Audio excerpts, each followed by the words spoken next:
First item on the agenda is the Academic Affairs Committee, which is why I'm speaking since I'm the chair of Academic Affairs. So let me call the Academic Affairs Committee to order, please. And Julie Miller, if you would call the roll. Item on Governor the Gaffney. agenda is the Academic Affairs Committee. Present. Which is why Kelly. I'm speaking. Here. Governor Kumar. Here. Governor Stancato. Here. Professor Hoogland. Here. Professor Golubowska, and I apologize if I mispronounced that. No worries. Present. Thank you. Manat Betty. Present. And Kamalia Clark. Present. A quorum is present. Good, great. Thank you. Welcome all. As usual in these meetings, Provost is going to help us. Provost Claybo has 3 discontinuation of certificates to discuss with us and a change in name of one. And then we're going to have a brief presentation on the annual status report of accreditation. So, Provost Claybo, please. I'm sorry, could I interrupt, Governor Gaffney? We do need to approve the minutes of the past. Oh, yes, we do. You're absolutely right. It comes next on my list.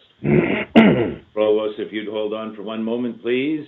You have in front of you, it was in the packet for today's meeting, the minutes of June 19th, 2020. Are there any suggested additions, deletions, or corrections? If not, may I have a motion to approve? I'll move approval. Governor Second? Support. Thank you. Moved and supported. All in favor, please say aye. Aye. Aye. Hi. Anyone opposed? There we are. Thank you. Thank you. And now, Provost Claybo, thank you.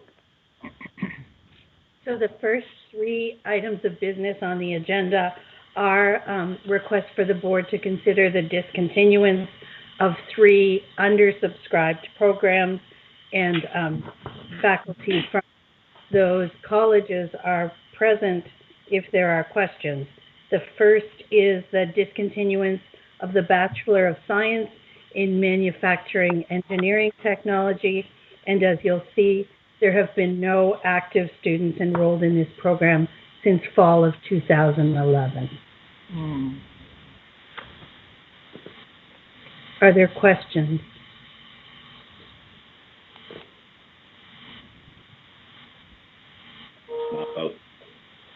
Governor Gaffney, did you want to do these together in one motion? Or Yeah, let's do them together in one, but I do appreciate Provost Claybo, you stopping after each one for questions. Great. Hearing none, then the next is a request for the discontinuance of the graduate certificate in complementary and alternative medicine in the College of Nursing.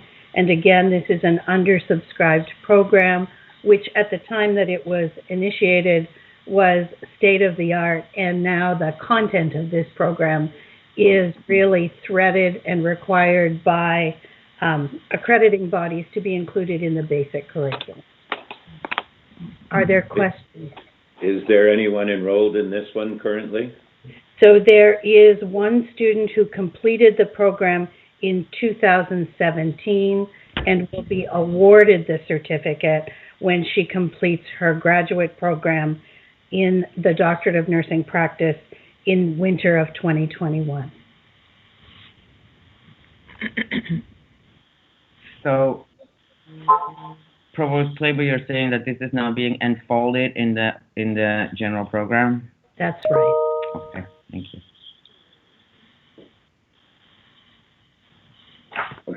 Okay, thank you. Letter C. If there are no questions, item C is discontinuing the graduate certificate in transcultural nursing in the College of Nursing. And again, the rationale is similar. This program's been on moratorium for 10 years.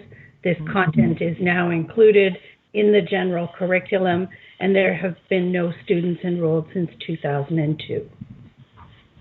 Wow. Questions? Those are the 3 requests for discontinuance, Mr. Chair. Okay, thank you. Can I have a motion to approve discontinuance of those 3 programs? So moved. Is there a second?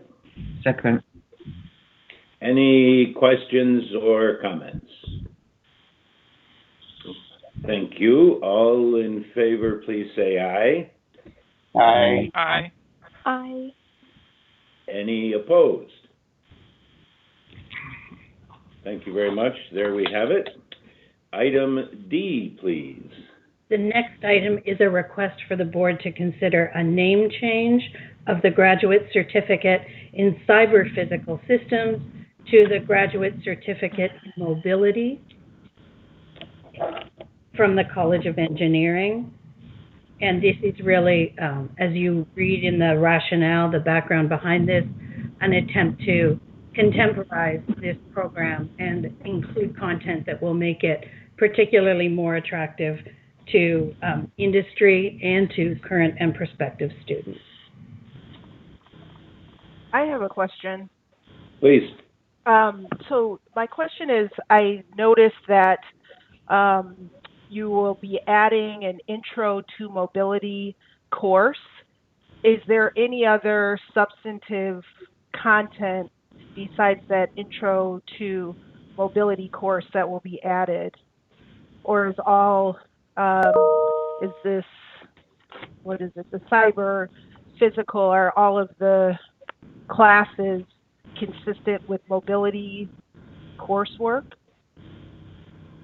So I think what I would do is ask faculty from the College of Engineering to answer your question, Governor Thompson. I believe Professor Monplaisir, Professor Shi, and Professor Yakrock are present on the call. Would one of you like to answer that question? There you are. Yes, thank you, Provost. Thank you, Governor. This is Winston Shi from Engineering Computer Science. So I'm the leader of the Cyber Physical System program. To answer your question, that basically in CPS, we have 7 tracks, and those are aligned very well with the mobility. The rationale here is that cyber physical system is a very academia-oriented term.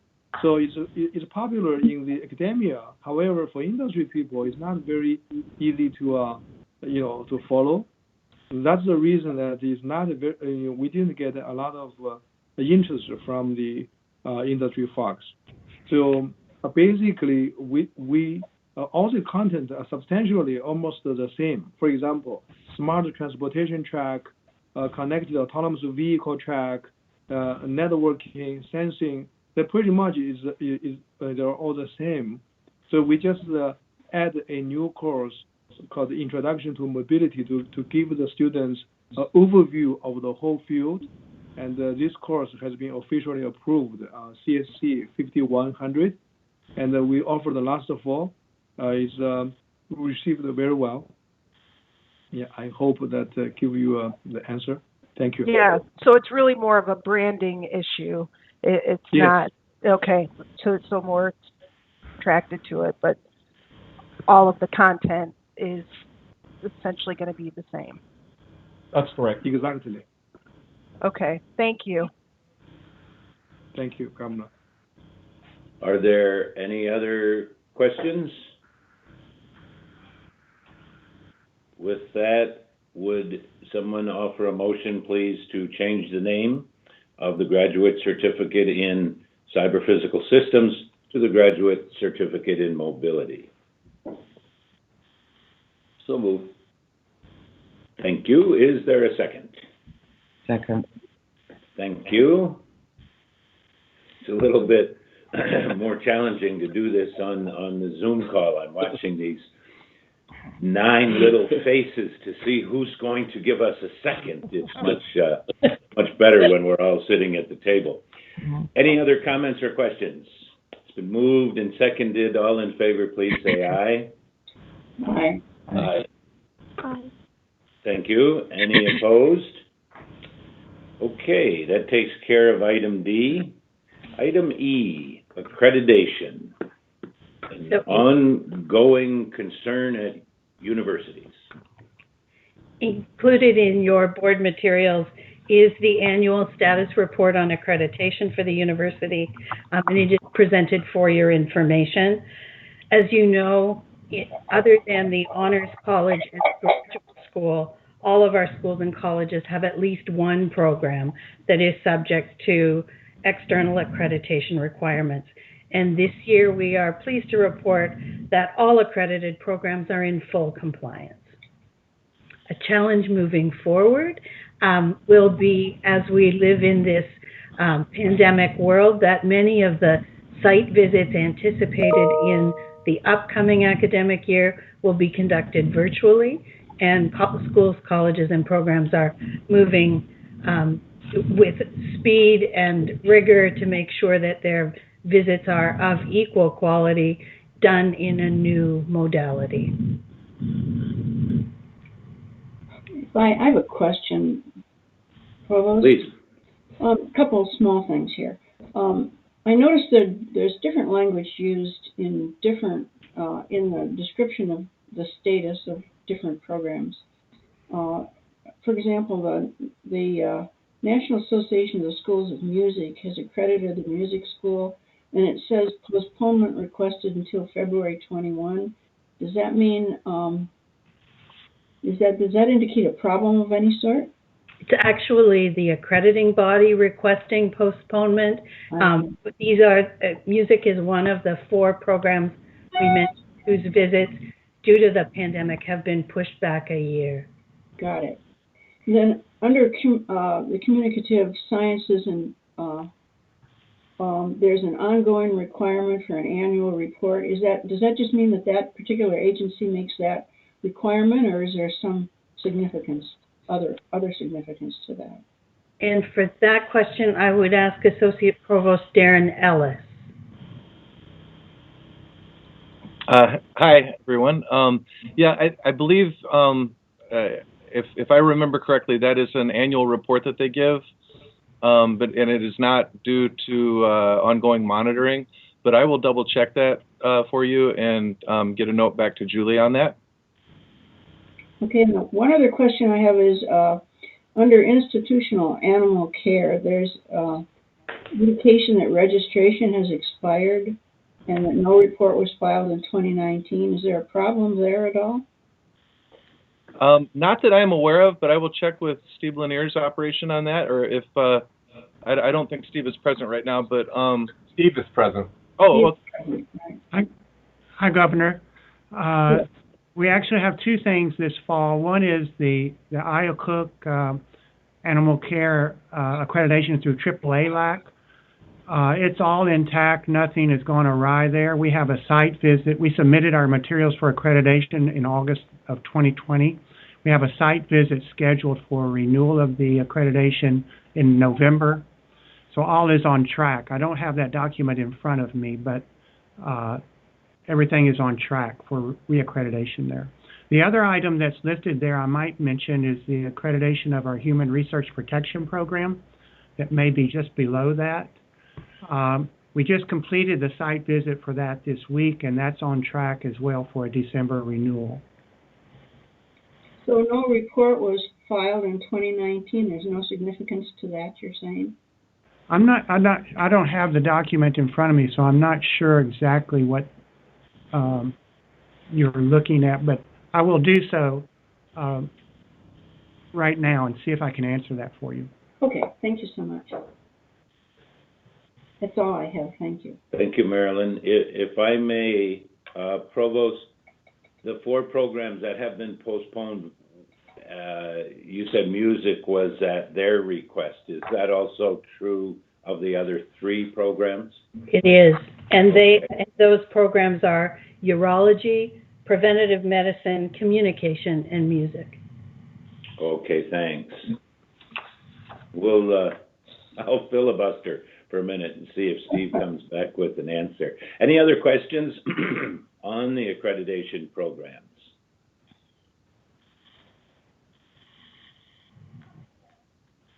Have we set a time or an approximate time for those 4, or are they just saying we'll get back to you? I think it is my understanding that each of those accrediting bodies is planning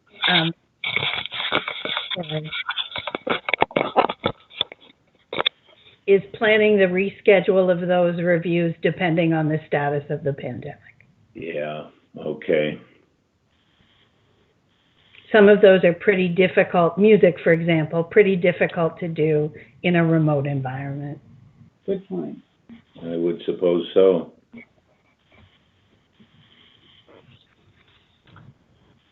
Hey, Lori, do you have that the accreditation document in front of you that you could share, and maybe Steve can just look at it that way? I think he's looking for something else. I have the document in front of me now. Oh, okay. It's on my other computer. So I was just looking at it on page 22, Governor Kelly. Yes.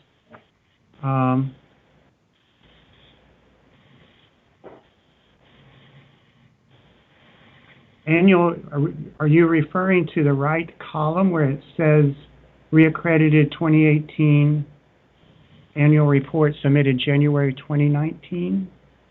The right column is what I was looking at, correct. Or specifically where it says annual report submitted January 2019?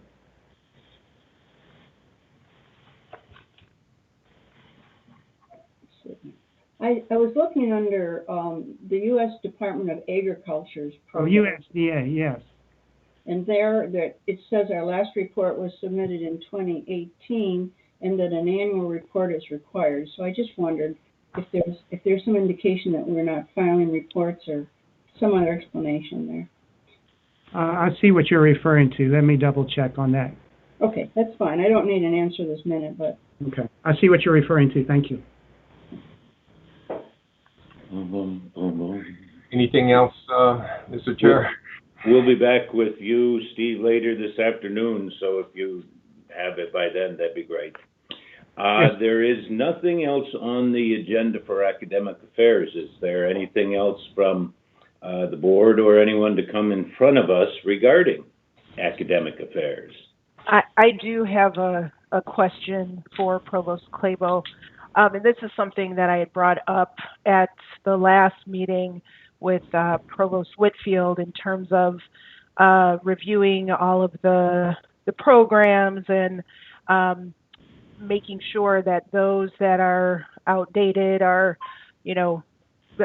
eliminated. And he said that he was going to undertake that review. So I just wanted to know what was the status of that. And that review is ongoing. I will again ask Associate Provost Ellis, who's in charge of that process, if he can give us a status update. Yeah, so we have been working on a revamped degree productivity reporting tool to help identify programs that are not producing graduates at the rate that we would hope. That information will be provided to the deans in the next month or so. And there's an ongoing process by which the deans also use independently, and that is actually how we had the discontinuance requests today, for example. So, it's a multi-pronged approach, and we hope to identify some more programs to sundown over the coming year. So you should expect more discontinuances over the coming year. Thank you. I just wanted to know about the timeline, but you said you're really looking at a year. for this pay? It's really an ongoing process of monitoring and adjustment, and as of right now, there's not really a specific target for like we're not trying to find a number of programs to shut down or anything. We're just looking for areas where the resources are being used effectively and where they might be reallocated. Like you heard, for example, with the Bachelor of Manufacturing Engineering Technology. Those are limited lab resources, limited instructional resources, and they're shifting them around to the other bachelor's programs in engineering technology that are getting more enrollments. And so, I would just add, Governor Thompson, to Darren's comments that the process that Provost Whitfield initiated will allow us another data point. It really is giving us the ability to look at what's the production of graduates in those certificate programs that often, frankly, would not necessarily rise to the level of being recognized by faculty as potentially undersubscribed. So that data simply gives us another point of information from which to begin a closer look at a process. Mm-hmm. Just another related question. What is the budgetary impact of having these programs that are undersubscribed on our books? What's the financial impact of it? I would say that is widely variable, and that, for example, the two programs that you discontinued today in the College of Nursing have really zero faculty impact. The faculty who are teaching that content are continuing to teach that content in a new and a more contemporary process. So there really isn't a budgetary impact, and the loss of a program where there have been no enrollees for a decade has no tuition impact, no revenue impact. Okay. Thank you. You're welcome. Thank you. Anything else to come before the committee? I would be pleased to accept the motion to adjourn the Academic Affairs Committee. I move we adjourn. So the next meeting will be at 10:30. That'll be the Student Affairs meeting. So we'll adjourn for 8 minutes and start promptly at 10:30. All in favor of adjournment, please say aye. Oh, sorry. Aye. I jumped you, Mark. Okay, so the next meeting will be at 10:30. Now we have 7 minutes. 7.5 minutes. Yep. Okay. Great. All right. Thank you all very much.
Call the meeting to order, the meeting of the Student Affairs Committee. And Julie, I'd ask you to do a roll call, please.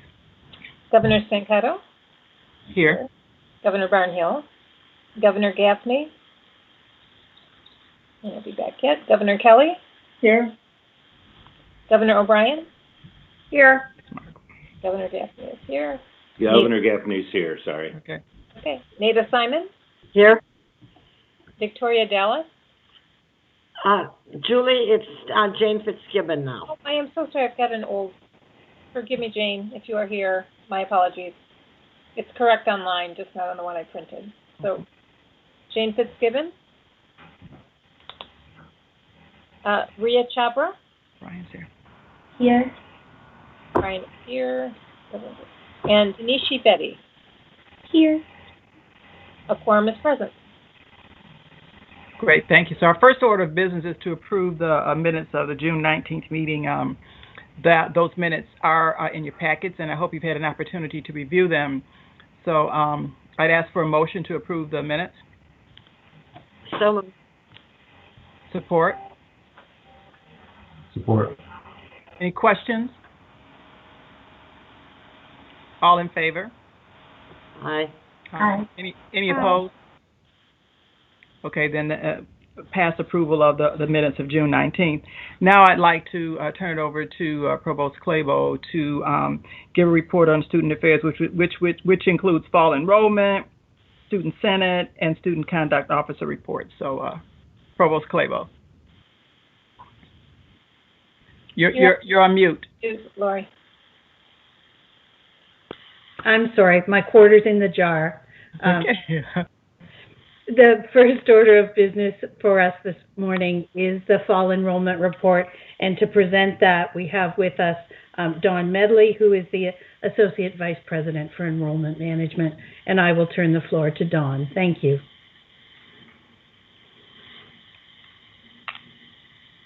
Good morning. Can everyone see my screen? Yes. All right. So in the interest of time, I'm going to take about 15 minutes to go through this presentation, and then we'll save some time at the end for questions. So let's get going. The slides aren't advancing. So a little bit, we're going to talk about what we accomplished this past year, what we're planning, and, kind of what to expect as we move forward. So some of the highlights that I want to go through and just some points that I want to bring up and make sure the board is aware of. Our total headcount enrollment is slightly down over last year. We're at 2.2% in a decline. I'm sure many of you are familiar with the national standards and predictions that were happening. Some schools were predicting to be down as much as 25 to 30%. And so in many ways, it's kind of a slight decline and steady. Our undergraduate enrollment dipped slightly, less than 1%. We did see some increases in our undergraduate enrollment in some of our colleges, such as engineering and social work. The big news is that our FTIACs were up 5.1%, and we'll talk about that later on in the presentation. Transfer student enrollment is down. That's a trend we're seeing not only in the state of Michigan, but also nationally, and I'll give you some more information about that. Graduate enrollment continues to decline. We're still kind of seeing that. When we've taken the hit with international and graduate, that's had some effect on our overall tuition revenue. We'll discuss that. Professional enrollment is up. That's a really good sign with our law schools and our med school. And then again, the international enrollment that I mentioned earlier. So we are seeing a decrease in our undergraduate students there, but a significant decrease in our graduate students. So I wanted to present this to you overall so you can see the dark green bar is where our undergraduate enrollment has stayed relatively stable. You'll see that yellow bar is where the graduate enrollment has declined. And so I'm very excited. We have a new dynamic being at a graduate school, and I think that she's got a lot of good plans, and we've already been communicating about how we can increase that graduate enrollment number with domestic students. To break it down to the individual numbers so you can see, full-time undergraduate numbers, again, slightly up. You can see exactly where the graduate and professional numbers. The other thing that I would point out is our part-time numbers. So we continue to see more students choosing the full-time as opposed to the part-time, especially with the incoming FTIAC class, and we'll talk about that. So the big news, and the big news that I'm really excited to share, 2 years ago I stood in front of this board, and I got to tell you it was the largest freshman cohort in the history of Wayne State. That's something that in enrollment management we don't typically get to say. I didn't get to think I'd say it again. I certainly didn't get to think that I would say it during a pandemic, and yet here we are. So that's the big news, and that's the great news for Wayne State. I also want to make sure that, it is the largest FTIAC cohort, reminding you that FTIACs are first time in any college, so that does comprise our part-time as well as our full-time students. We were at 5.5%. And although I want to give a lot of credit to our student success partners, our registrar partners, all of enrollment management, the faculty, the advisors across campus, I also believe that a lot of students from our Detroit region chose to stay local. And I think that that was because of COVID. And what was amazing for us is that we were a viable choice for them to come, and, we were competitive with HBCUs and out-of-state scholarships that they were receiving, and so they chose to stay at Wayne State. You'll also notice that almost 97% of our FTIACs are full-time, and that has been a gradual shift over time. I think many of us have the perception that a lot of Wayne State students are working and coming to school, but those FTIACs are really traditional, coming straight out of high school. We have seen a 44% growth in FTIACs since fall of 2014, and we had some shifts in the scholarship process and the awarding of need-based aid, and we'll talk about that. And then again, as I mentioned, a little decrease in the overall enrollment. Just a bar graph to kind of show you, it's just like the stock market. We go up a little, we retract a little, and we go up a little bit more. But we're feeling really good that we broke that 3,000 threshold. So again, in talking a little bit about revenue, I came to Wayne State, I'm in my 5th year, and when I got here, there was a directive from the board that they were concerned about the national student loan crisis. They were concerned about, the amount that our students were graduating, having had to borrow to get through school, and that maybe we were overspending our merit aid. And you can see in fall 2015, our discount rate when we were spending a lot of money on that merit aid was rather high. So we've been able to reshift that and support more students with last dollar in and gap aid, and really lower that tuition discount revenue, or lower that discount rate for our students, and then be able to increase our net tuition revenue on the freshman class. And while our freshman awarding is very, very strong, those hits that we've taken in graduate school enrollment as well as international students, who tend to be students who are more full pay, has affected our overall budget, and we can talk about that later as well. So we have seen some positive longitudinal growth from fall 15 to 2020. The biggest jump that we had there this year was the Wayne County growth. We did grow a lot in our local area students. We'll see a little decrease in Oakland County, and then just a slight increase in Macomb County. But that's how we're breaking out. Usually I give this report later in the year, and we have those numbers in February, so I can show you how everybody did. And so I'd be happy to provide an update at that point in time, but those numbers just aren't available yet. I wanted to make a couple of class notes because we had a discussion about going test optional for fall 2020 this year. And so I wanted to make sure that you knew that the bulge in freshmen that we experienced was not because we went test optional. We actually only admitted 4 students under the test optional policy for this fall. I do want to let you know that we have seen a significant increase for fall 2021, and about 2/3 to 3/4 of our current applicants have applied through that test optional pathway, because students just aren't able to take the ACT or SAT because there aren't test sites available. And that figures in also. Our average GPA has stayed the same. Our average ACT has stayed the same. But you all are aware that Michigan switched to becoming an SAT state in fall of 2016. and we're seeing more students take that, and we've had a slight dip in our SAT. But remember, no student was able to take that test to maybe raise their score after February this year. And so that's why we believe that we saw a slight dip in that SAT score. Another big boost for us and exciting news, we grew in our Hispanic students in the freshman class. I know it's still not the number we want, but we are growing every year, and it's very positive, almost 18% growth. And then the big news for us is we grew in African American students. And so we're very, very excited at that. 55% in 1 year is amazing, and we're very proud of that number. We want to continue to do that.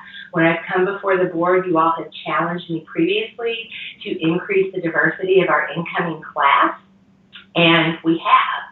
And right now, our class is 52% white, and the rest is, students of color. So we're very excited about that, and we only see that trend continuing.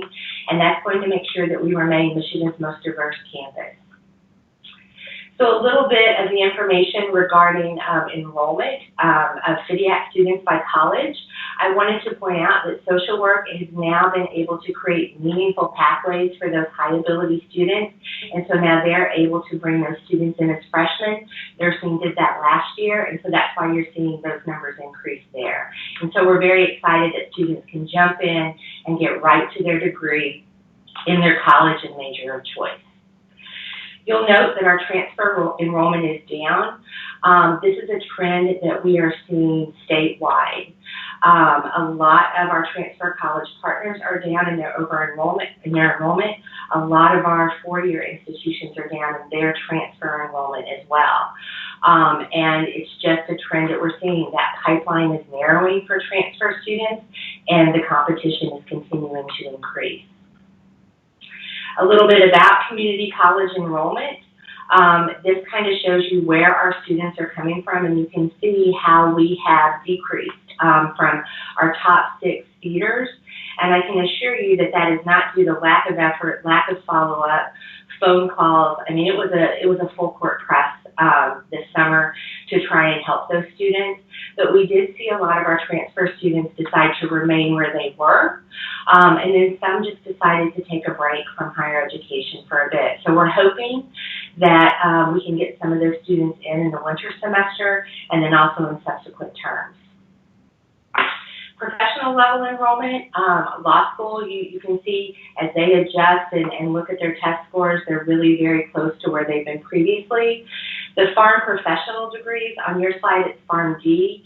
When we put this together, we neglected to look at the fact that physical therapy and the nurse practitioner and nurse anesthetist program had been added in there. And so that is why we saw a bump in that. So it's actually the farm professional degrees that have come together and now in that number. And then the School of Medicine has also just remained relatively flat.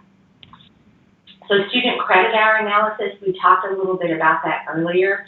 While our undergraduate numbers have increased, those graduate and professional numbers have decreased slightly in the overall credit hour, and that is why we're seeing some budgetary declines there, because obviously international students and graduate students tend to be more full pay students than some of our undergraduate students. They also pay our higher tuition and fee differential. And so that is why, even though we're remaining rather steady, there's been a shift in that formula. So enrollment wins, one of the things that, we've been very excited about, Hardin's Detroit Tuition Pledge. We have 569 students who participated in that. And I would remind you that that is not a full ride scholarship. That is a last dollar in scholarship for students. And why we feel that that scholarship has been absolutely so successful for us is when we look at some of the other four-year institutions in the state and see where their freshman numbers are. And I'll just give you a few. Eastern is down 11.5% in their freshman class. Oakland is down 15%. Grand Valley is down 10%. All of the numbers for the four-year institutions are not published yet in public, but as soon as they are, again, we'll be happy to share those with you. But I believe that Wayne State is going to be one of the 3 institutions in the state that actually saw an increase in our freshman class this year. Also, we continue to have students coming back under our Warrior Way Back program. We welcomed 42 new students this fall. We've had 43 who graduated with their bachelor's degrees, and it continues to be a national model that we're hoping to expand and work again with our regional partners and see if we can expand it. Kickstart was a great program that we launched this year. We were very concerned in student success, and the provost office, faculty were concerned regarding students having their senior year just completely disrupted in March, how they would then launch into kind of a virtual or distance education program. We worked with the faculty in communication and English who were amazing, as were both of those deans, to help set a program up where students could take an English class or a communication class and make sure that they launched into a distance education program and that they were successful and that they were connected and really felt welcome to Wayne State. And it was a great program. We had almost a 96% pass rate. We had 597 students complete the program, and of those 597, all but 8 of them are enrolled at Wayne State this fall full-time. And we'll be tracking those students throughout to make sure that they're successful and, make sure that we did right by them and that they were able to be successful as college freshmen. The new and continuing pipeline initiatives, we continue to work very hard on our K-12 initiatives. I would be remiss if I did not mention the C2 pipeline and also the College of Engineering. They were able to pivot and move quickly to create online educational opportunities for our K-12 students. 3 years ago when I came to the board, you all asked why there wasn't a central processing or a central registration area for all our summer camps. We have that now, and it was such a benefit to us because we were able to communicate with those families. We were able to process and refund payments. With CNIT and then CTN, we were able to award scholarships to many students so that they could attend those programs. And we're just going to get better in those K-12 pipelines, and we're really excited about that. I did want to mention we are doing the free laptop program for all Pell-eligible incoming students this year. We were able to use some CARES money to be able to do that. The difficulty that we have is the supply chain from China has been delayed, both in manufacturing and also in shipping. So we've had to kind of bridge some of those gaps with loaner machines, hotspots, and then also with extra hours in the library and availability. We're hoping that those laptops arrive end of October, and I can assure you we are ready to distribute them as soon as we get them. A little bit about what the enrollment management team has been doing. They've been charged to be virtually amazing. We've expanded all sorts of seminars and webinars for our students that we can deliver, talking about professional judgment, helping them access CARES money, special circumstance, walking them through verification, financial aid. And then our entire fall recruitment season is virtual. So we're getting ready on October 3rd for our virtual open house. We continue to do events, we have trivia nights, we engage with students, just anything we can do to make sure that they're connecting to Wayne State early. The other thing is our phone system in the Student Service Center. We did have some struggles with it, and we've been able to use CARES money, and we have a new phone system that is supposed to be installed mid-October.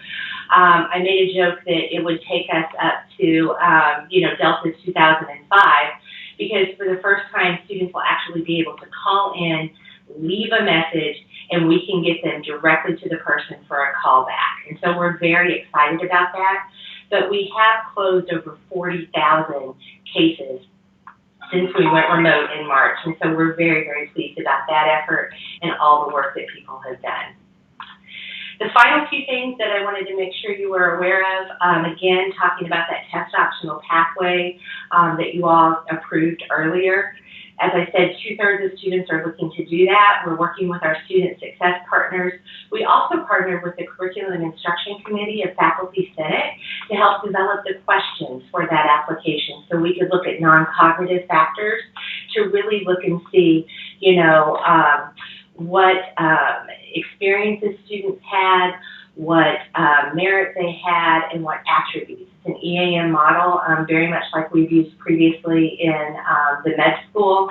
And while the process is new for Wayne State, it really is a national industry standard, so we're excited about that.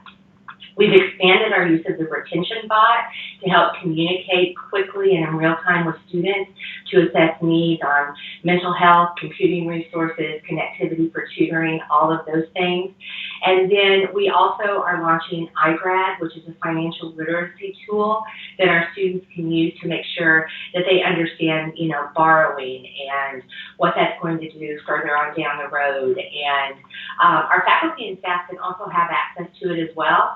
So anybody, Board of Governors, you can as well. If you have a Wayne State email address and can use the single sign-on, and you want to know the difference between term life insurance and whole life insurance, iGrad will be available for you.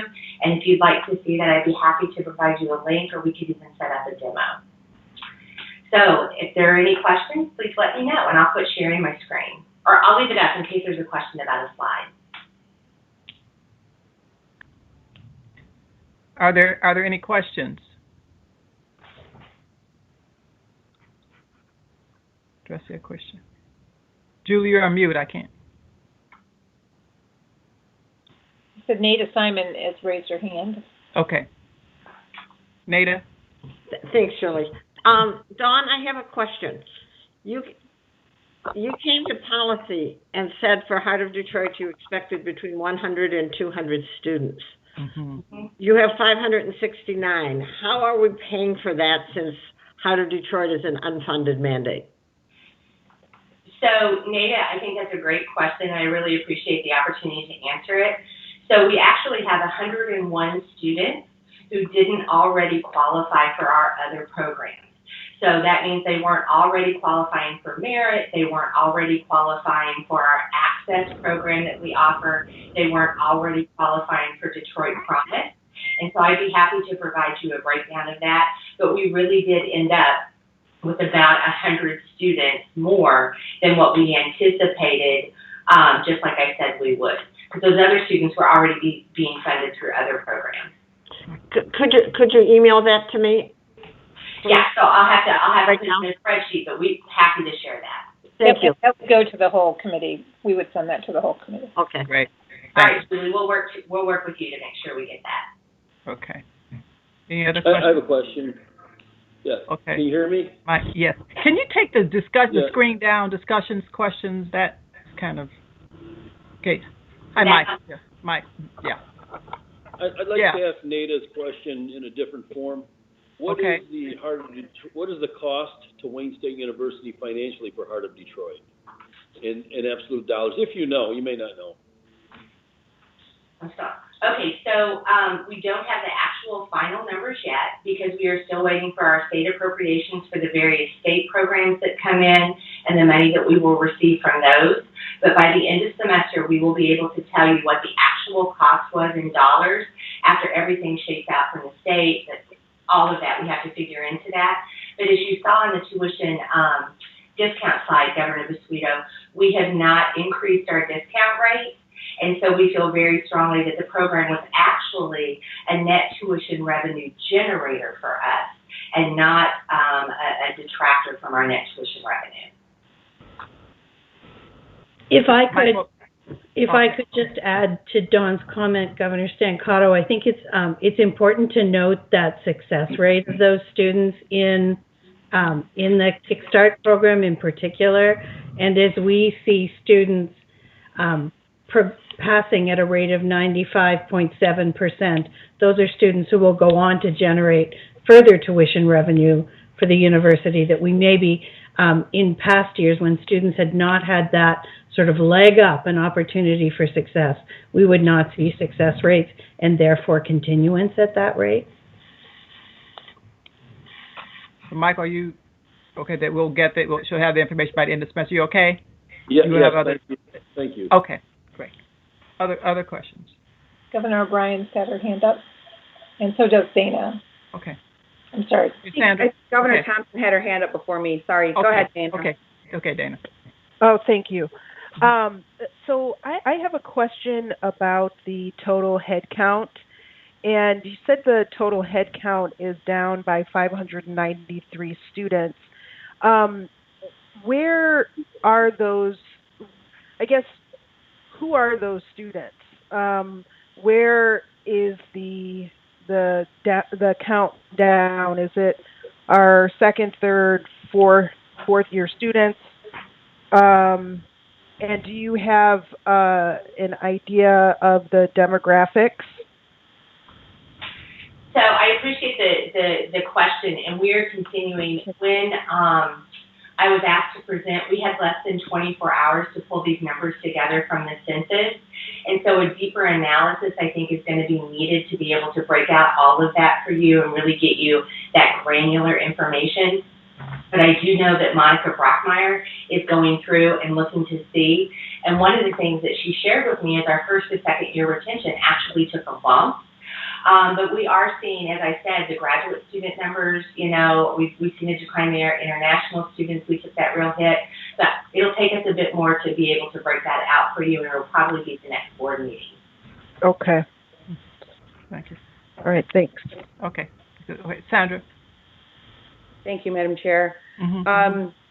Question about, our funding for not just the Heart of Detroit Pledge, but also the Kickstart College program and the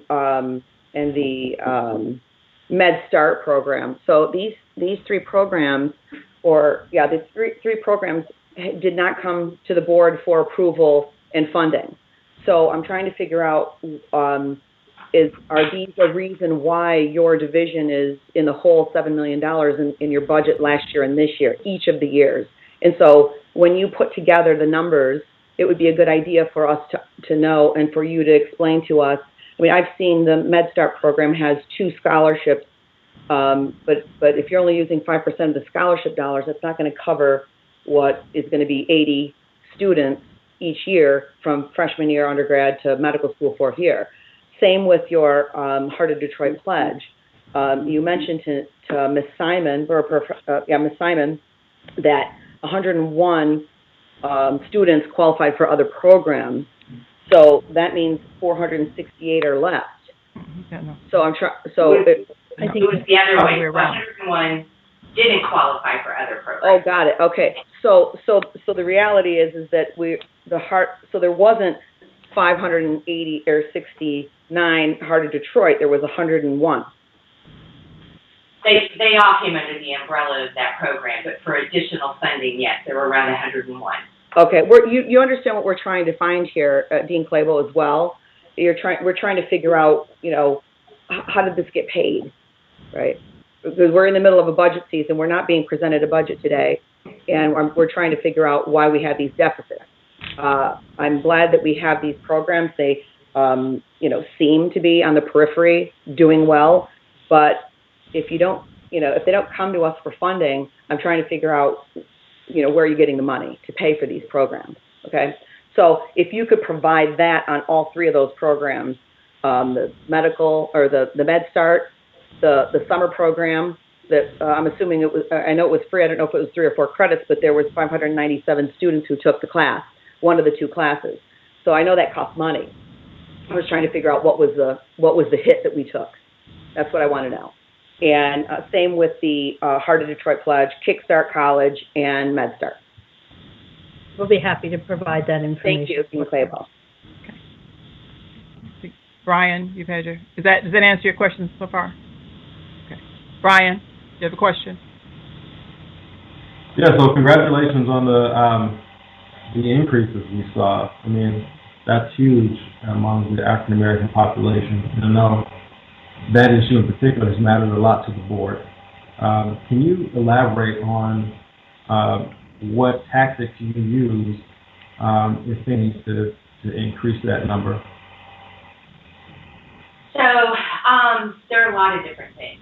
So really trying to make sure that we are present in those high schools frequently, that students know that Wayne State is supporting them. One of the things that I think that we have done is connecting with community members in different and meaningful ways. Patrick has been very instrumental in helping us connect with the Ministers Association, speaking to them, making sure that, you know, we are out in the community. And I think what happened several years ago at Wayne State is we told people that we wanted their students to come in and we wanted to support them, and that might not have always been the experience once they got to Wayne State, given the size of the institution. And a lot of our advisors and our faculty and those first-year experienced teachers have really, you know, walked the talk, and I think that has helped us improve our reputation in the community. I also think that the scholarship programs that we're able to offer, like Heart of Detroit, where we are completely, you know, we talked about Heart of Detroit. It isn't just a recruitment tool. It is a social justice barrier knockdown. So it can change a college-going mindset. If you know that the financial aspect of your education is handled, then you can make a decision about being able to go to college. And we think that shift in a college-going mindset, you know, even if you're in third grade, can really change whether or not you see college as an option for the future. So it's all those things. You know, I definitely want to replicate the magic sauce of this year for next year. But I also believe that a lot of students chose to stay local, Governor Barnhill, given, you know, the situation with the pandemic. If I can add, Governor Stancato, to Dawn's answer, I also think we have to recognize that we are now living into the impact of all of those K through 12 programs. And so doing meaningful outreach into the city of Detroit gives us a presence in a different way. So when I think about, for example, the C2 pipeline program that provides after-school programming in sciences, in STEM disciplines as well as health, in 15 high schools in Metro Detroit, where there are often underserved populations. We're starting now, after about 4 years of that work, to see meaningful yield in Detroit students from those K through 12 efforts.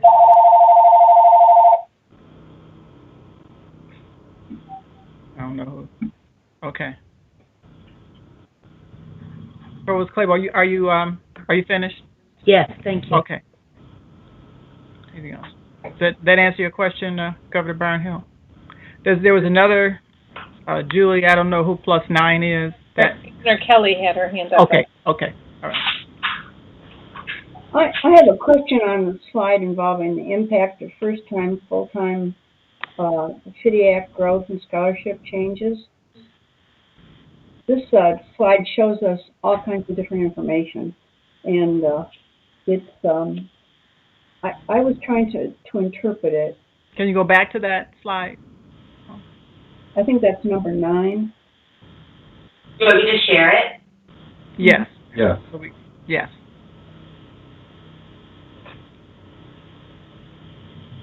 So looking at this slide, it appears to me that from 2015 to 2020, in the last 5 years, our tuition has gone up by $3,126. The revenue we've got from tuition has gone up $3,442, which means there's a difference of $316. Tell me if I interpret this correctly. It costs a student who gets a tuition waiver $316 more per year than it did in 2015. Today it costs them more. Is that correct? You'll have to go back one more time for me with that number. So which numbers are you subtracting? I'm taking the difference between the increase of tuition and the increase of net tuition revenue per student over these 5 years, and I'm getting $316 increased cost per student. Now, that's not the way you've got it set out on this chart, but I'm using the figures that appear at the bottom of the chart. So the tuition waivers are something completely and separately different. That's how many people we tuition waiver like out-of-state students for certain things, or we have tuition waivers for students who come in under the Discover Detroit. What we're looking at, and I think it's $4,000 difference. So $14,016 minus $1089 would be roughly $3,000. $3,442, I think, is the difference in the revenue increase, and the tuition increase is $3,126. Is that right? Right. Okay, so the difference between those two is $316. It looks to me as if it would cost a student with a waiver $316 more now than it did in 2015. And I apologize for this slide. The tuition waivers are something that is separate, and maybe having that there is a confusing aspect of the slide. What we were trying to show is the average net tuition and fees of a current student versus the average net tuition and revenue, what we expect to get from them. And so we have seen increases, and I think you're exactly right with the difference that you cited between the average net tuition fees and the average net tuition revenue. Right. I'm not looking at waivers at all. Right. I'm just looking at those. Okay, so it's somewhat more expensive for a student to attend today than if they did 5 years ago, if they get a waiver, if they get a tuition waiver or some scholarship, correct? It is still somewhat more expensive, but not at the rate that we have raised tuition. Not at the rate we've raised tuition. You've got a net per student figure in here, but not all students get a tuition waiver or a scholarship. Isn't that correct? Correct. So a student that doesn't get either, or anything else for that matter, would be paying $3,126 more per year. That is correct. And so when we are looking at students who would have typically been full pay students, like a lot of our international students, we have seen a decrease in the net tuition revenue for the entire class given the decline in those enrollments. Yes, ma'am. Okay. Now, of the 3,019 FTIAC students, what percent would be covered by these tuition waivers and scholarships, and what percent don't get it? I would say typically we're going to be in the plus 70, maybe as high as 80% of students who would be getting some form of scholarship or discount, but I can get you that exact number. So the 316 net increase per student is only an average. It would vary depending on the student. For some, it would be much less than that, or much more. I mean, much more, right? Okay, that gives me an understanding of the figures. Thank you. Okay. Thank you for the question. And I see Governor Barnhill has his hand again. Brian? You may not have taken it down from before. Okay.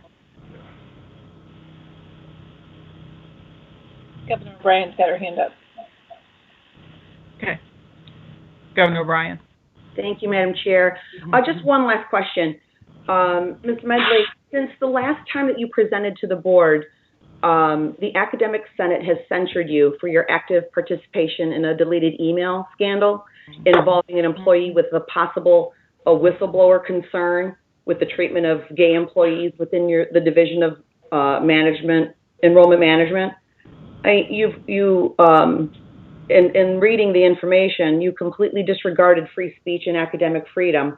My question today is, what have you done and what steps have you taken to ensure that neither you nor anyone in your leadership within your division allows the repeat of this incident? I welcome the opportunity to address that.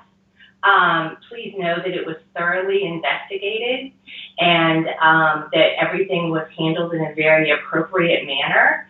And at this point, the issue is to rest, and we have done much education and support in our unit. Thank you. Thank you. Good to know. Yeah. Any other questions? Okay, Provost Cable, I think we can move on to, is that all that you have for this report? Thank you, Dawn. Okay. Thank you. Thank you, Dawn. The next item on our agenda is a report, the fall report on the state of the Student Senate. And here to provide that for us today is Student Senate President Ria Chabra. Ria is a senior. She is a public health honors and neuroscience major, and she is an excellent leader of our Student Senate. Ria. Thank you so much, Provost Clable. Can I share my... Oh, there you go. Yeah. Sounds good. So, hello, Board of Governors. I'm so excited to be here. My name is Ria Chabra, and I'm the Student Senate President. Can I go next? So the mission of the Student Senate is to be the liaison between the student body and the administration in order to work together to solve problems and create initiatives that enhance the student experience for all students at Wayne State. Oh, can we go next? Advance this one. There you go. Okay. Yeah. So every year, as senators, we create different project groups. So project groups are our main initiatives for the year. So we have 4 standing project groups that are defined in our bylaws and occur every year. So that's Student Services, Community Affairs, Governmental Affairs, and Events Committee. And then we have special project groups that vary by year. So for this year, that's Financial Needs, Graduate Student Success, Black Student Success, and Public Health. And currently, across all project groups, we're also focusing on social justice. So to learn more about our project groups, they're all on our website, as well as more information about our initiatives and the chairs. So the first resolution I wanted to talk about today is a resolution that's actually on the agenda later, and we're very thankful but was supported by the President and the Provost. So the resolution is supporting the designation of Juneteenth and Indigenous Peoples Day as official university observances. So Juneteenth Celebration Day is on June 19th, and Indigenous Peoples Day is on the second Monday of October. So Juneteenth was when all of the slaves were officially freed, and Indigenous Peoples Day celebrates the history and culture of Native people. So we want to ask the university to provide educational programming on these days that creates a safe space for listening, learning, and reflection. We would also ask that these days be labeled as days of university observances on the calendars without class cancellation. The next slide, please. So the next resolution that I wanted to present was a resolution allocating funding for Motivote, a voter engagement platform. So this platform allows all the students to join the Wayne State University team and complete bite-sized actions that help them get ready to vote. So these actions can include requesting more information about absentee ballots or learning when their next election is. So once they complete these actions, they'll receive points which can be redeemed for rewards like Wayne State swag, raffles, and gift cards. So we just wanted to launch this platform because it makes voting fun. And this will be launching in the first week of October. Next slide, please. The last resolution that I wanted to present was passed very recently at our last meeting, and this is a resolution allocating funding for blue light blocking glasses pilot program. So since this is a virtual semester and has led to a lot of increased screen time for our students, we wanted to provide them with these glasses in order to help reduce eye fatigue. So we have purchased 1,000 pairs of these glasses, and we'll be giving them out as prizes on Motivote to encourage not only voter engagement, but also student success. And then some of our newer initiatives that we're still working on is our mental health first aid class. We're working on this in partnership with CAPS, and it's actually based on their suicide prevention training. So it's kind of like a parallel to the physical health first aid class, but this is for your mental health. And this class The goal is to teach students how to take care of themselves as well as others when facing a mental health crisis. The next class that we're working on is in partnership with OMSI, and it's the Social Justice First Year Seminar. So with this class, we hope to provide students with some background and a foundation of what social justice is, so they can go ahead and take many of the social justice classes that are already offered through many of our colleges and schools. The last initiative that we're working on is getting a pilot program similar to the blue light blocking glasses, but this time for noise canceling headphones. So since many students are at home right now, they struggle to find a quiet space to study and may have to leave their homes to go study elsewhere. So we believe that by providing them with this resource, they'll be able to stay at home and be successful in their classes. And similar to the blue light headphones, we'd like to give some out through Motivote and then others to the W Pantry. So yeah, at this time, I would be happy to answer any questions. Questions? Yeah, the last time. Governor O'Brien, I don't know. Okay, Governor O'Brien. Thank you. I didn't know whether it was still up front before, but anyway, Governor O'Brien. Oh, sorry about that. That's okay. Thank you. Thank you so much, Ria. That was a wonderful presentation. My question is, do we have funding, or have you discussed the funding for some of the swag, or are these donated items, or do you all have a budget of some sort that you want to present regarding the ability to buy the noise canceling headphones and things of that nature? Yeah, so for the blue light glasses, we actually purchased them out of the Senate budget at our last meeting. Okay. And then the noise canceling headphones are also a pilot program that we were thinking of purchasing from our Senate budget this year. However, similar to our iClicker initiative last year, where we purchased a couple, but then we also got donations from other departments, we'd be very happy to open that up and have any other departments participate.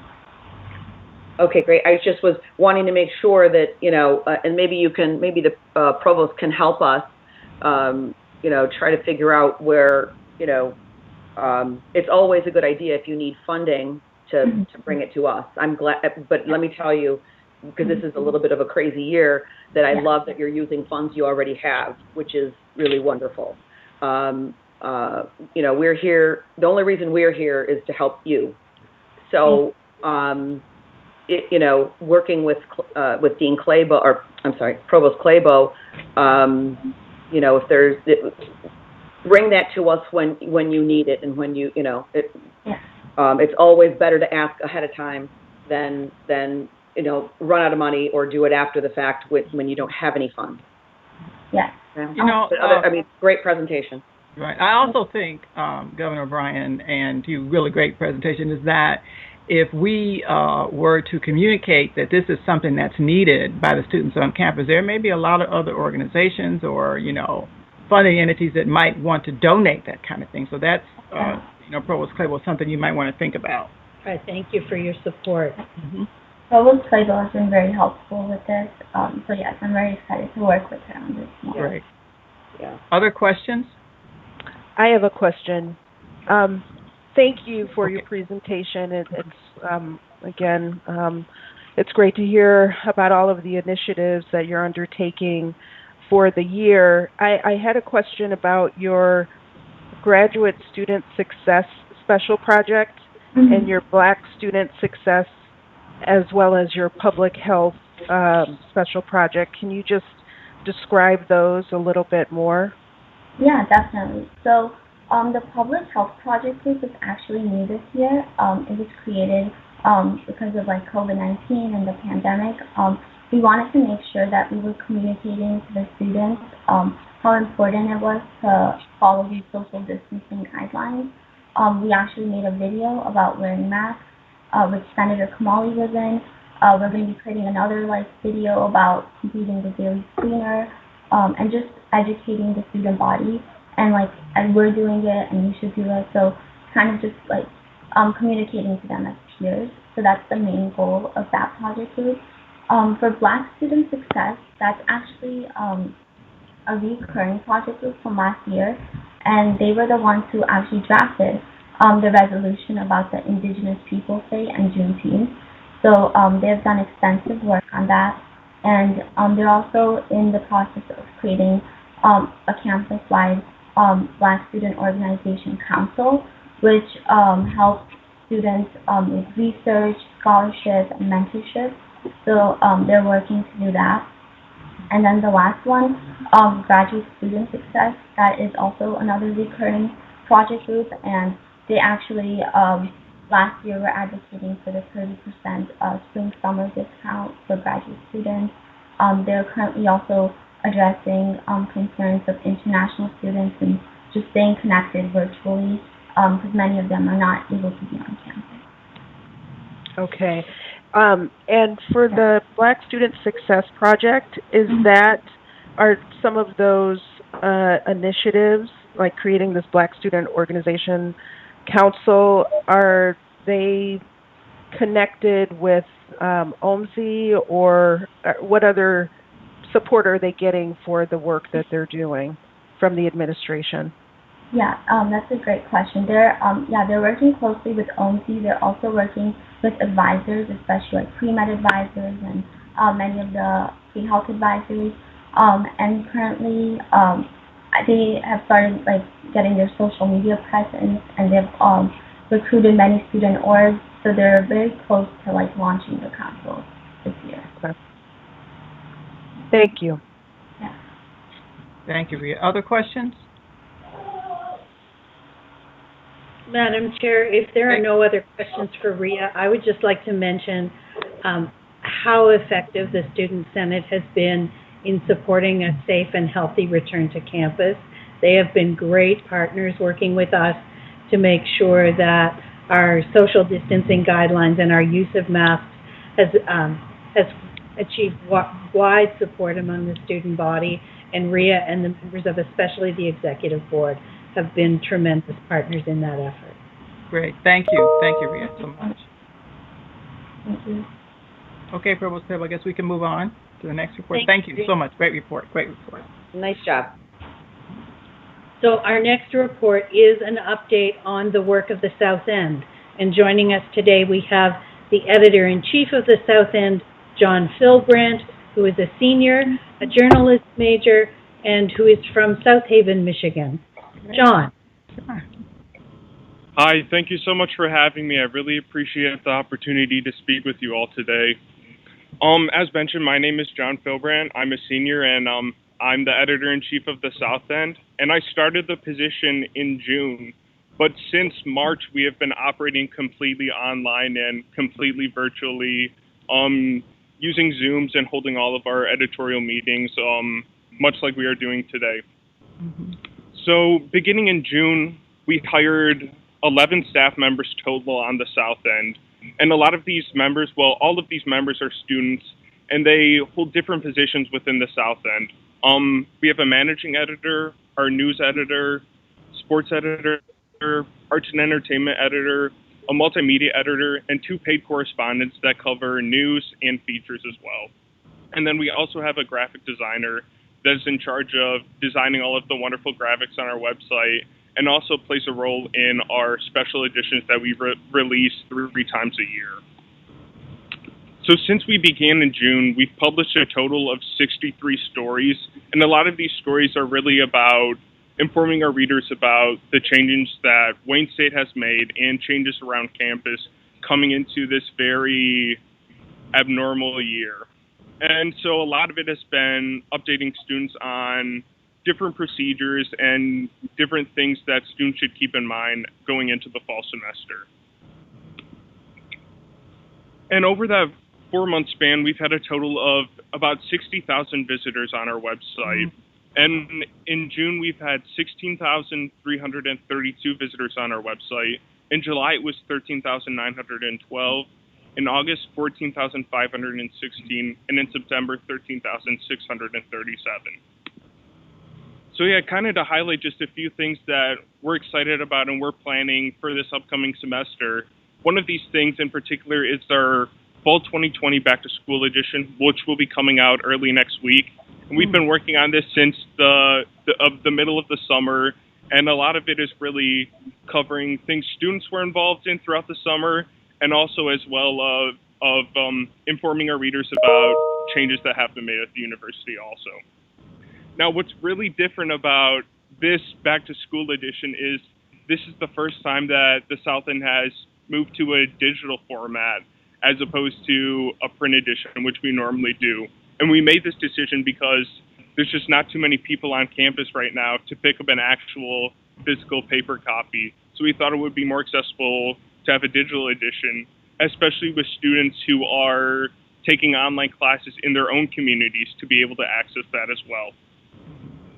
Another thing that we're trying to do as well is really connect with new writers. And this is something that has been challenging because of the pandemic, because it was easy for students to pop into our room in the student center and say hi to us, but now that's not really that's not likely at all. So we've been holding weekly editorial meetings over Zoom, and we're also speaking with journalism professors and journalism classrooms about really how to get involved in the South End. Because I really do think, and this is something that has helped me throughout my time at Wayne State and the journalism department, is having another educational tool of the South End to really publish clips, hone my journalism skills, really take what I'm learning in the classroom and actually apply it to work. So I think this is something that we're trying to let journalism students know that they have the opportunity to do as well, and that it's really a benefit when it comes to them in building a portfolio. Another thing that we're also trying to do is really connect with our readers, and this is something that we hope to do in the form of surveys and really asking questions to our readers about what they would like to see in our coverage and what information we could find out for them that might help them throughout their time at Wayne State, especially during this year. And with many people being online as well, we're hoping to expand our multimedia section also. And I think this also goes to the fact that journalism is not just writing stories and not just printing a newspaper, but there's also broadcast journalism and a huge broadcast journalism department at Wayne State. So we're really hoping to tap into that and interest students in trying other things within the South End besides just writing a story. And all of these things and all of our initiatives and what we plan to do all really fall back to our mission of really trying to continue to inform our readers, especially throughout this year, about what's going on campus and changes that are being made at the university. Yeah, so that's really all that I have to talk about, but I would be happy to take any questions that you have as well. Are there questions? I have a question. Governor Tom.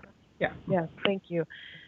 Thank you, John. It must be incredibly challenging operating the South End in this time, but it sounds like you have a lot of initiatives underway.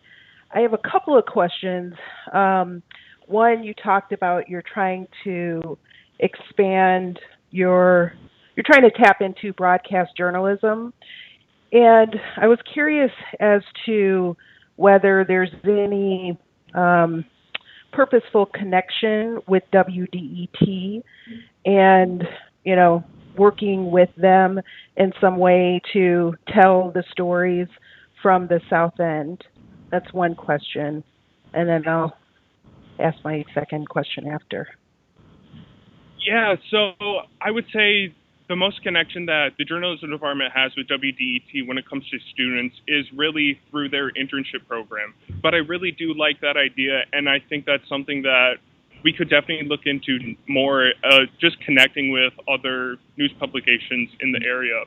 And one thing that I also think that the South End plans to do throughout the year is really hold different virtual workshops and virtual meetings with journalists, because I think you're seeing this a lot more, just these different kinds of programs, because it's a lot easier to talk to journalists in New York and journalists in California, but even journalists in Detroit, because Detroit is such a rich journalism community with so many different outlets providing the mission of journalism and providing information to our communities.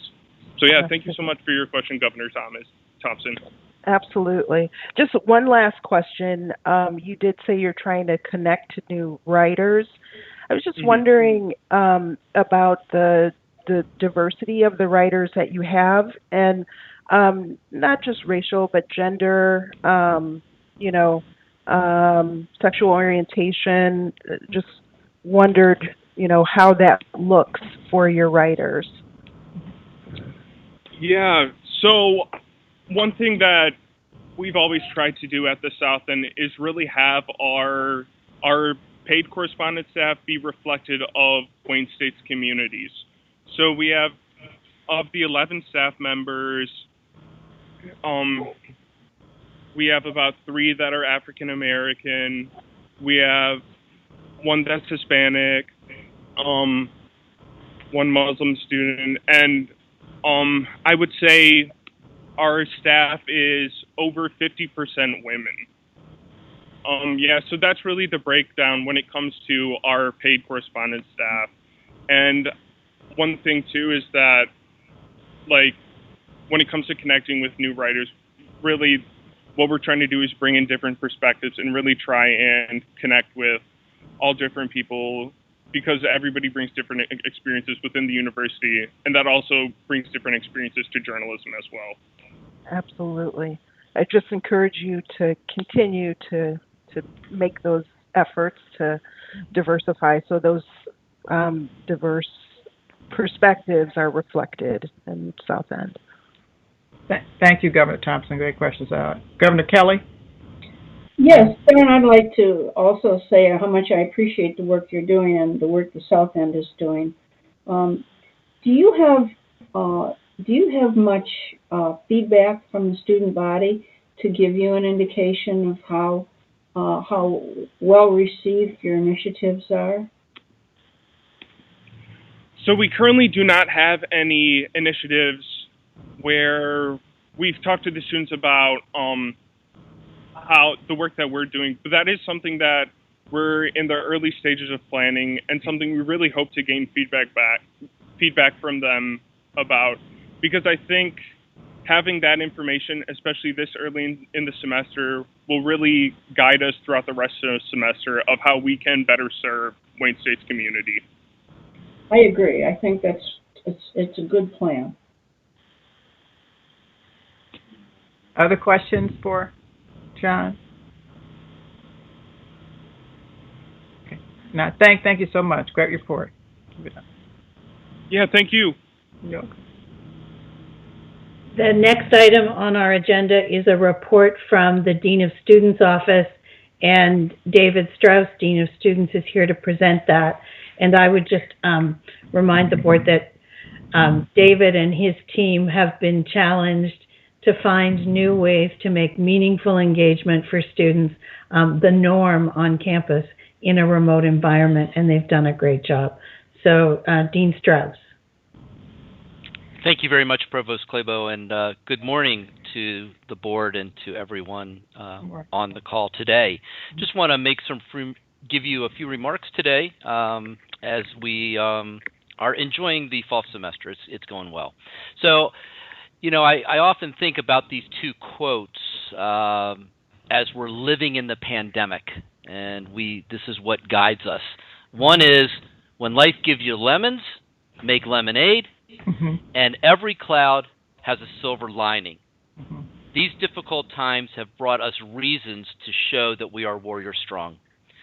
Now, while students definitely miss seeing each other in person, that goes without saying, and we, all of us, miss seeing them, student life has continued to thrive.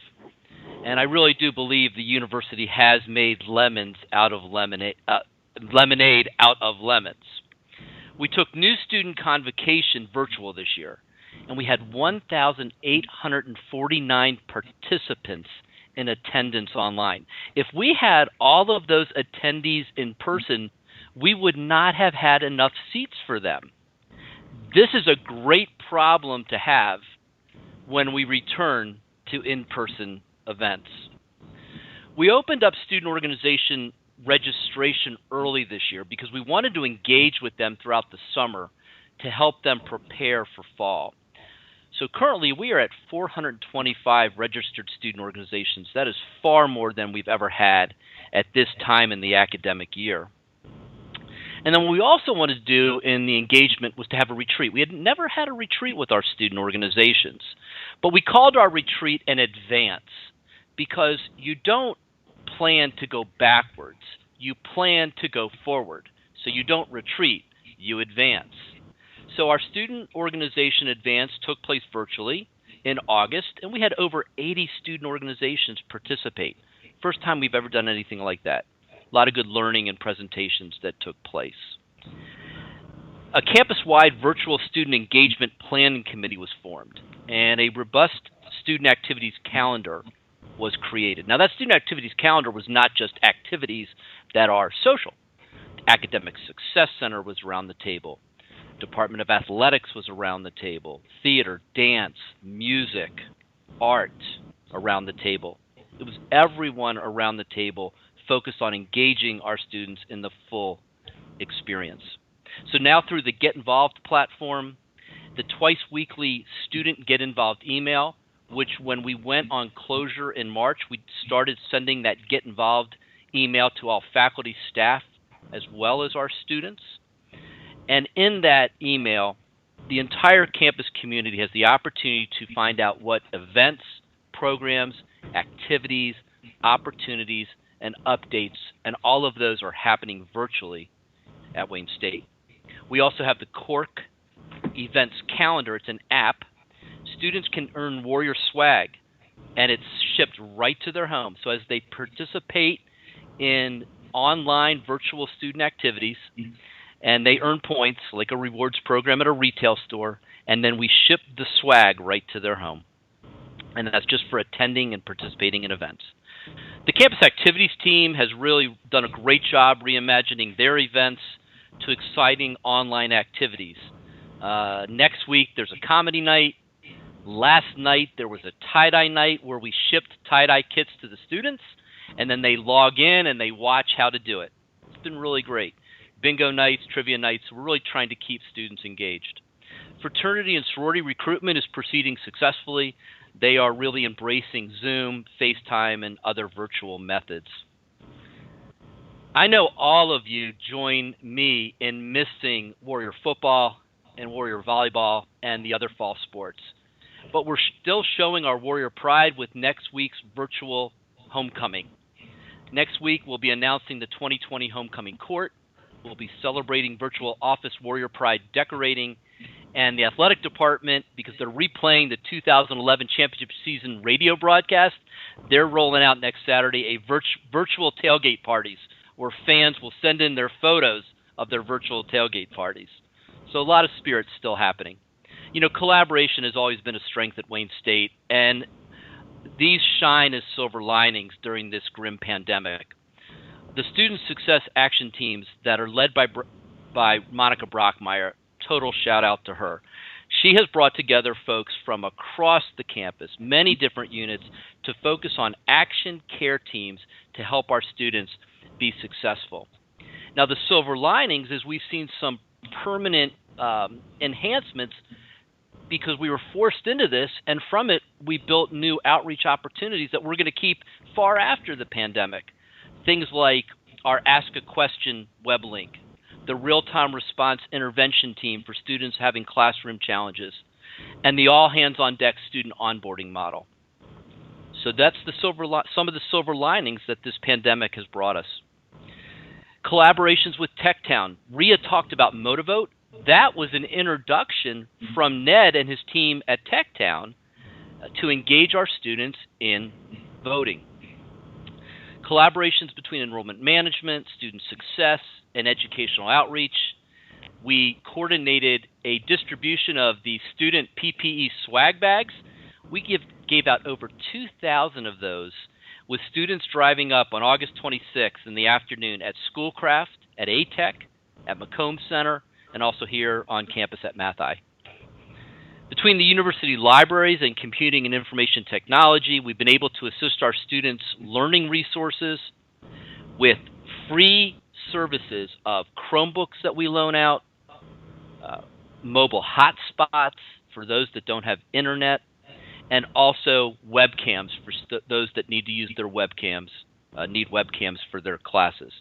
The food pantry never closed. Throughout this pandemic, the food pantry has remained open, providing our students with food assistance, personal hygiene resources, and household items. And with the hard work of Tim Michael and Aramark, we now have the Warrior Meal Share program, where students can donate meals from their meal plan into a meal bank to provide students who are in need of meals, free meals in our dining facilities. We have you, the board, to thank for your quick and forward-thinking action to amend our student code of conduct to focus on COVID compliance. We were heralded as one of the first universities in the country to do this. And because of that, because of your early decisions, we notified our students early, and this is one of the many reasons why our campus remains Warrior Safe.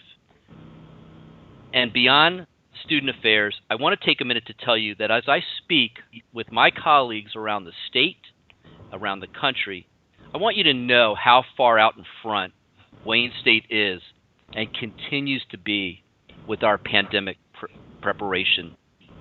We have been referenced as an example of how to be ready. Through our Warrior Safe is Warrior Strong program, the campus signage and frequent messaging led by the marketing team, the excellent planning by the facilities team, the dedication of the faculty and academic staff, providing virtual counseling, virtual advising, virtual career services, virtual office hours, and the steady and scientific guidance and leadership from President Wilson and Provost Clabo. We are strong today and not facing the uphill challenges other universities are. Case in point, I was on a Michigan Association of State Universities call yesterday afternoon, and we were thanked by by a sister university for our flu shot initiative, because it's going to help them sell it at their university, because they can say, hey, look what Wayne State started. Is everything perfect? Certainly not. But are most of the lemons turning into lemonade? Yes. And do most of our clouds have silver linings? I like to think so. But we all hope that the sun will shine someday, and we know it will. So thank you all very much, and I'm more than happy to answer any questions that you may have or suggestions. Thanks. Thank you. Thank you, Dean Strauss. Really encouraging, invigorating. Any questions?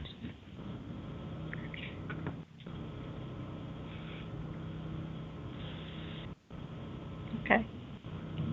If none, Provost Clabo, thank you. Thanks. The next item on the agenda is the report on our progress towards recognition of Juneteenth. And members of the board received a memo that I sent last week describing this in much more detail, but in the interest of time today, I'll be brief. So you will remember that at your June 19th meeting, during public comment, a student asked the board and administration to consider the recognition of Juneteenth as a university holiday. The board at that time asked the administration for a review and response, and for this item to be placed on the agenda for today's meeting. As you heard from Maria, at its August meeting, the Student Senate independently adopted a resolution in support of the recognition of Juneteenth as a day of observance on campus. The Senate resolution asks that the university curate programming to be reviewed by all members of the Wayne State community, fostering safe spaces for listening, learning, and reflection. And at the same time that that was occurring, a working group of the Social Justice Action Committee was meeting to discuss opportunities for commemoration of Juneteenth.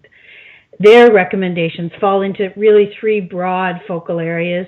The first is focusing on a semi-permanent installment, including flying the Juneteenth flag at the main flagpoles near the UGL, and a curated display in either the undergrad library or student center in a high-traffic space. The second is focusing on a day of service, commemorating June 19th, and they have potentially suggested that we consider 3 sites for service, one each, chosen by students, faculty, and staff. And the third bucket is educational programming, potentially involving things like teach-ins or a high-profile lecture or other activities that would discuss and highlight the importance of Juneteenth as a part of United States history. The working group has also recommended that a Juneteenth planning committee be formed, with student, staff, and faculty representation from across the schools and colleges to allow for broad participation and to include community representatives. President Wilson has concurred with the recommendations of the Student Senate and the SJAC and has asked Marquita Chambly and I to move forward with these plans. Our next steps will be to establish the planning committee to build on and implement these recommendations. And I'd be happy to take your questions. Questions? Governor O'Brien. Thank you. Provost Clabo, are we taking the Indigenous Peoples Day at the same time, or is that going to be a separate resolution? So the Student Senate resolution combined both days. President Wilson has already indicated his support of initiatives around Indigenous Peoples Day in support of the Student Senate's resolution. Unfortunately, Indigenous Peoples Day is the second week in October, so the ability to make a robust plan for this year that involves broad across the campus participation is probably limited, but we would certainly recommend that we follow a similar process to make sure that we recognize Indigenous Peoples Day for next October. Okay, excellent. Thank you. Thank you, Madam Chair. Any other questions? Thank you. Clabo, we have Student Conduct Officer report. So the final item on our agenda is actually a report that is included in your board materials for information, and that is the Student Conduct Officer report for the academic year 2019-2020. And Dean Strauss is here to take any questions you may have.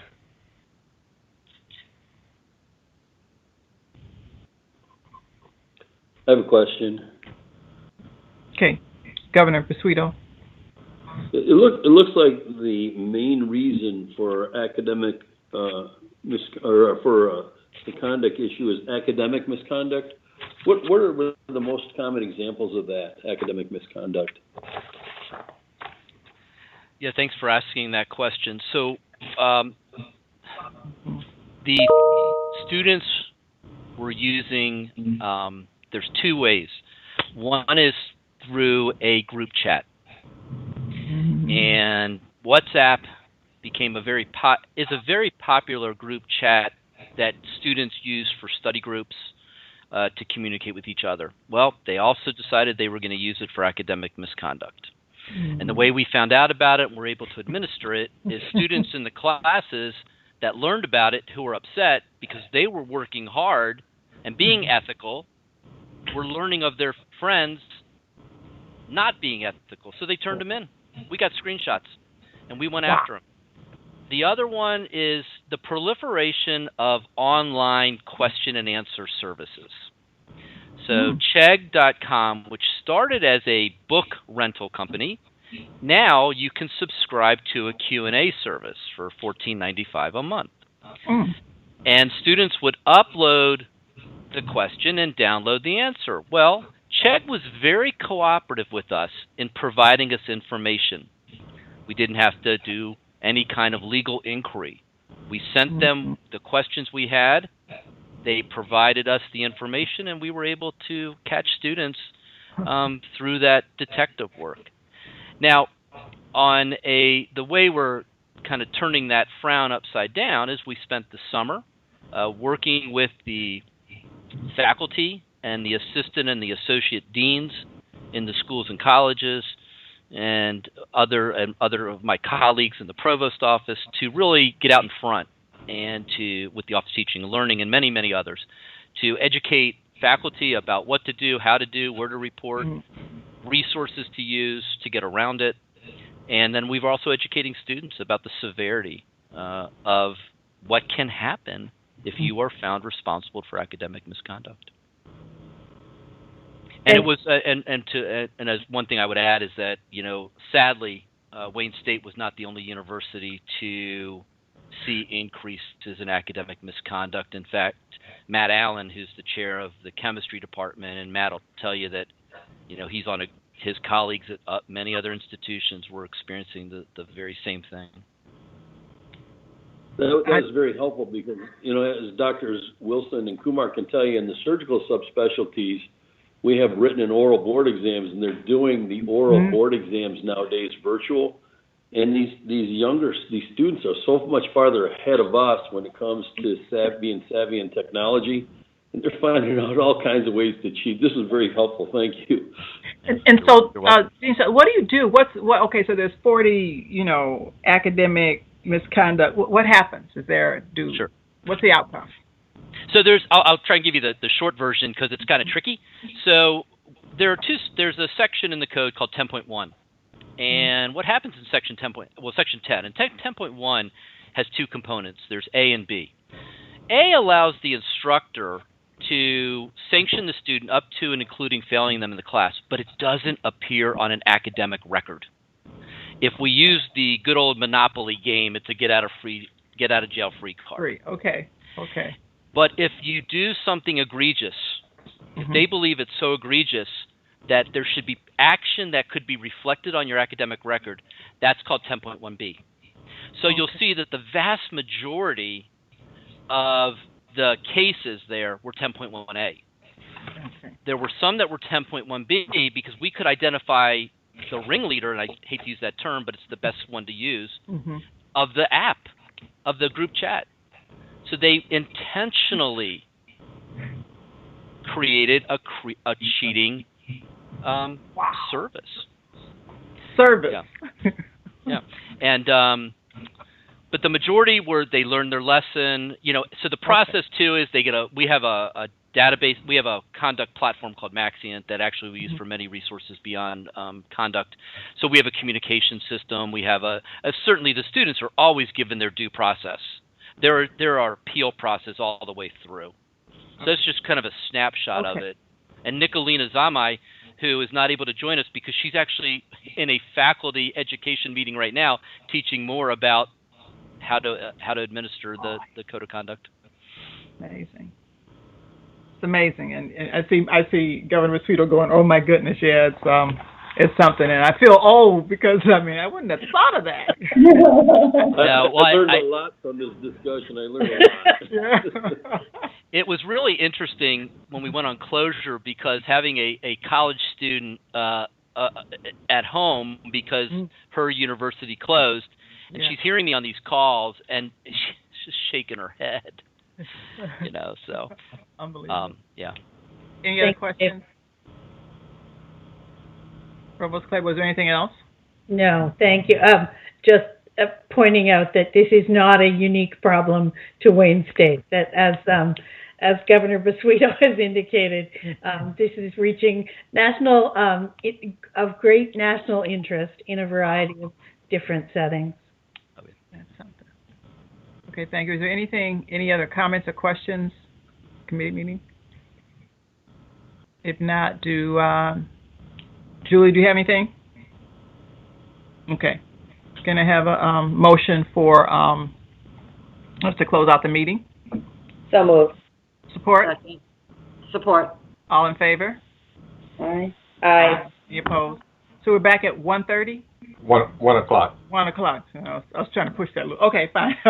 See you at 1.